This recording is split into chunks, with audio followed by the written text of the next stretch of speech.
Do you know what all these people are lining up for? And why they are taking pictures in front of a door? The answer is in this small keyhole. Look how unique it is, with the dome of St. Peter's as the center focus behind these gardens. This is the villa of the Grand Priory, perched on the Roman Aventine Hill, and it has belonged to the Order of Malta for over 700 years. It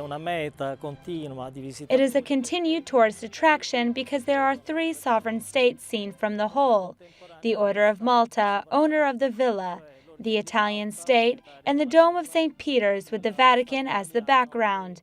It is quite interesting this does not happen in other countries. The Italian garden has low hedges made of boxwood, but not only that. Also included is the Villa Magistrale, headquarters of the Embassy of the Order of Malta to Italy, and the chapter room, where the Grand Masters are chosen from the order, in a style somewhat reminiscent to the Vatican conclaves. The Sovereign Military Order of Malta was born more than 9 centuries ago during the Crusades.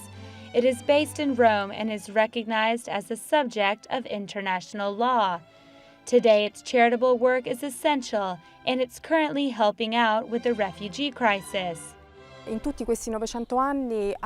the past 900 years, the Order of Malta has conducted humanitarian assistance activities. Now it engages in projects of a medical-social nature in 120 countries and has diplomatic relations with 106 countries, including the United Nations and the European Union. The lengthy history of the order can be seen in its church, dedicated to Saint Mary of the Aventine. These flags belong to the knights of the 15th century and represent the ancient kingdoms at the time. The church, as it's seen today, is newer, dating back to the 18th century. It was built in the homogeneous and particular style of architect Giambattista Piranesi, who left his greatest work here, the redesign of the entire complex and the square. This church has existed for many centuries, but by the order of Cardinal Rezzonico, the nephew of Pope Clement XIII, Piranesi built the facade from scratch and redid the interior with his particular stucco style. It is a style that is reflected in the altar, which was recently restored to clean up the mess that accumulated over the years. It represents the elevation of Saint Basil, one of the protectors of the order, rising to heaven on a sphere representing the earth.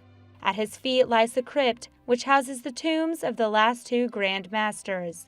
It is a privileged place where one can contemplate the eternal city and maintain the prestige of an institution that remains alive and active despite the passing of centuries.